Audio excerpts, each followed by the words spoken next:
Hi, JD here, and I have, I'm Sonny in your shirt, by the way. I have Gail with me. I don't have that long hair. Yeah, well, you know, what was the famous song they sang? I've Got You. I've Got You, Babe. Okay, yeah, we're going to sing that, sure. Look, well, not we, but I have just been to a meeting, and Gail was, I don't know, spending money in the shops whilst I was at a meeting. Now, this particular meeting, the client was asking about the Netflix revenue model, because that's what we have. And I sort of said to him that if you can possibly think of your product or service in a completely different light to how you are now, then it's worth doing, and copy the Netflix model. And the Netflix model is that you can watch 100 movies this month and you'll still pay Netflix $15. You can watch 2 or 3 movies next month because you might go away on business or holiday and you still pay $15. Okay, and thank you for throwing that word in there, dollars. I was going to... I thought you were suffering from a bit of... Yes, that's happening. That's happening. Yeah, that's brain happening. malfunction. That's happening. Yeah, well, yeah, it's coming too soon. By the way, who are you? Yeah. Anyway, so the thing is that I thought, yeah, look, on Friday afternoon, I've got to show the love. I've got to show this Netflix model. We have it in our business. Nobody gets advice from us without becoming part of a program. It's a 12-month program, coaching program, and if you want to know what that looks like, click the link above or below, wherever it is, wowmasterclass.com. But the thing is that when someone comes to the end of that program, or 2 or 3 people come to the end of their 12 months, what do you think I do? I just hold another seminar or webinar or podcast, whatever it might be, and I fill those 2 or 3 spots. But we have the comfort, I'm not saying it's perfect, but we do have a reasonable comfort of knowing how much money is coming in each month because you've got people on a subscription program. And I call it the Netflix model. And this particular company today has got the opportunity to do it. Not everyone has, but you'll be surprised. The good majority of businesses can do this. I mean, the guy that comes and mows our lawn, we're on a few acres, and the guy that comes and mows our lawn, he's got the Netflix model. He just turns up every, 10 or 12 days or 14 days. Whatever, yeah. And mows the lawn. And we just fix him up. I think the pool people have got the same thing? Yes.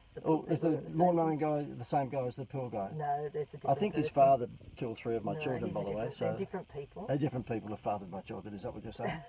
I like variety. Gail has this pool guy that comes along in Tony Abbott style budgie smugglers, and I don't think he needs to do that. Particularly in this colder weather, I don't think he needs to do that. But anyway, I'm a bit sus about that guy.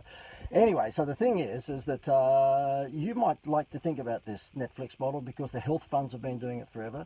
Telstra and Optus have been doing it forever. Yeah. We have one of those water machines where it's got the big water. What do you call it? Water cooler? Water cooler. Yeah, water filter. cooler. With I've been talked into having as much organic stuff as I don't know. I've got to keep on doing this consultancy thing. From Tambourine Mountain. I've got to be a consultant for another 80 years, I think, to pay for this organic stuff because it's always like double the price. But anyway, it's one of those water cooler sort of machines where you've got the big plastic water bottle that tips upside down and the water cup. He comes every fortnight. He's on a Netflix model. I don't know how much water we drink. I've got a 21 and a 23-year-old home with us at the moment. They must drink a bucket load of water because this guy just rolls up with 100 of these big bowls of water like every damn week. Anyway, so the thing is that thank you very much for whoever's given that comment. Awesome content, JD. Thanks, introduced me to it. The rest of you out there, you need to check it out. Oh, okay, well, that's good. That's Greg. Okay, Greg McKay. Thank you, Greg. Greg, I've never said a nice word about you. I don't know why you're complimenting me. Every time you're in my environment, I sledge you. So it's very, very Christian of you to actually just take that on the chin and give me a compliment. Isn't that nice? Greg, I'll be very disappointed now if you don't actually sledge in a next comment. But yeah, look, a client of ours who is in the business of providing money counting machines and also counterfeit identification machines, which is big in the retail game. A lot of counterfeit money being passed through Westfield shops and all that sort of thing. They were selling machines for, I don't know, $400 or $500, don't quote me, but something like that. And I said to them, well, what's your hit rate? And they said, oh, well, when we're door-to-door salesing, like going from door to door with a retail shop, we might get 1 or 2 out of 10. I said, well, let's make that 8 or 9 out of 10. Why don't you, instead of charging, $400 or $500 for one of these counterfeit identification machines where they put the money over the machine that tells you if it's counterfeit, why don't you just charge them $9.80 a week or something? Again, don't quote me, but $9.80 a week, and then you get that forever. And their jaws dropped. Their eyes became the size of saucepans. What we should do in these videos is that when I have what do you say when something is like the size of saucepans? What's that word? You don't- simile. A simile. So when I do a simile, what your role could be, sure, is to hold up the saucepan, to hold up the plate. Yeah, but you have to plan it with it. Yeah, that's right. I don't plan any one of these. That's right. Planning. Planning is not a big thing for a creative. You might know what you're going to talk about, but you haven't quite. Planning is not a planned big where thing for it's creative going, people, I'm yeah. afraid. But nonetheless, you should probably, if you're a supportive wife, have intuition. in this Intuition. car. Just have it in the car when we Vacuum go out somewhere. cleaners, Yeah. So if I bring up something saucepans, like the size of a tennis saucepan, balls. exactly. I don't know why you're still watching this, but anyway, masochist. Think about it. And if you want to know how to do this, we have an event in Brisbane tomorrow. If you happen to be anywhere on the Gold Coast or Brisbane or Sunshine Coast, we have an event tomorrow in Brisbane. If you wanted to get free tickets to that, just go to wantmoreclients.com.au. Do you notice all of our URLs are pretty wanky? Yeah.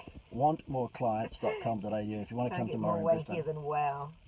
Institute of WOW. Go, what do you think's put food on the table for the past, like, isn't that disappointing when your wife is sledging you? It's just not right, is it? You know, Institute of WOW, okay? There has been clients that think it should be changed to the Institute of Wank, but we won't go into that. Okay, so therefore, if you are in a business and you feel that you might have the potential to create a Netflix model, then just do it. I mean, if you think about the pimple cream, what's the mob on TV all the time? Proactive. Proactive, yeah. Now, it's not an official Netflix model, but tell you what, it's damn close to it, because as you see when they've got Justin Bieber and these pop stars promoting the fact that this cream gets rid of their wrinkles, not wrinkles, they don't have wrinkles, gets rid of their pimples, then of course, you know, the kids get onto it and they can't get off it, because the moment they get off it, guess what? The pimples come back. So that is a Netflix model. That is like knockout. Toothpaste is almost a Netflix model. If you have a look at all, I mean, if I was to rewind my clock back to when I was in my 20s or 30s, there's no way that I'd be selling a washing machine or a television, because you're going to buy one of them, aren't you? I'd always make sure I'm in a business whereby they're going to have to replenish, you know, what so we give them. you have the washing powder Instead of the washing machine. Yes. Go, you know, there's a good chance. There is a good chance that I will increase your There you go. wages. I mean, she's starting to give very, very comprehensive contribution there. Can I ask you to support me, because I need support, particularly emotional support? Can you press the likes and what? You know what? Facebook have now brought out a thing where they say that if you encourage likes and shares, that they will penalise your video. That's weird, isn't it? I mean, yeah, believe it or not, I don't know why they're doing that, but yeah, apparently if you encourage people to like or share, they will penalise your Facebook Live. They won't show it to as many people. It doesn't make any sense, I know. because they want more people to watch it. I know, but go figure. Okay, I'm sorry. Silly. Yeah, but I've got Mark Zuckerberg on my speed dial, so I will be contacting. Anyway, look, yeah. So if you would like to get my opinion on whether your business or your products or services are suitable for a Netflix monthly recurring revenue model, then just type below, JD, I'm in the business, and do you think you could come up with a way that we could actually get monthly recurring revenue? The reason I'm suggesting you do that is more engagement that I get on this, of course, the better for me. But secondly, I know everything, and so therefore, yeah, if you ask me that question, I will be able to help you. I'm making no comment. You going to back me up on that? I know everything. You know, I've never made a mistake. No, I made one mistake. And that was 1984, and the mistake I made was that I thought I had made a mistake. Yeah, so that's go right. figure. He says that all the time. I'm out of here, guys. It's an oldie but a goldie. Get over it, Gunnar. Okay, I'm out of here. See you later. See you Have later. a great weekend, by the way.